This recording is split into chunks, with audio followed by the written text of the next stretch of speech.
سخت والدین آخرکار تنہا رہ جاتے ہیں۔ یہ ایک خاموش سودا ہوتا ہے۔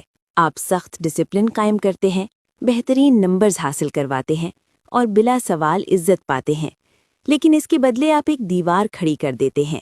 آپ کا بچہ آپ کے ہی گھر میں ایک مہذب، خاموش مہمان بن جاتا ہے۔ وہ آپ کو وہی بتاتا ہے جو آپ سننا چاہتے ہیں، وہ نہیں جو وہ واقعی محسوس کرتا ہے۔ گھر میں نظم و ضبط تو ہوتا ہے، مگر ایک حقیقی رشتے کی وہ خوبصورت بے ترتیب آوازیں ختم ہو جاتی ہیں۔ یہ آہنی کنٹرول قربت پیدا نہیں کرتا، بلکہ فاصلے بڑھاتا ہے۔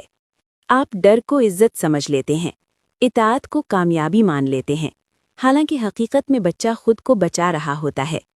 بچے اپنی غلطیاں، اپنی پسند اور اپنے شک چھپانا سیکھ لیتے ہیں، کیونکہ انہیں لگتا ہے کہ آپ کی محبت ان کے کامل ہونے سے جڑی ہے۔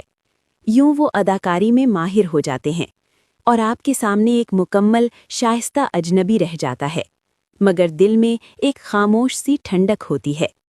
ایک دن گھر واقعی خاموش ہو جائے گا، کیونکہ آپ نے وہی حاصل کیا جس کی آپ نے تربیت دی تھی۔ ایک ایسا بچہ جو حکم ماننا جانتا ہے، مگر دل کی بات بانٹنا نہیں جانتا۔ کیا آپ یہی خاموشی چاہتے تھے؟ قربت کے بغیر اختیار ایک کھوکھلی جیت ہے، خالی کمرے میں رکھا ہوا ایک تخت۔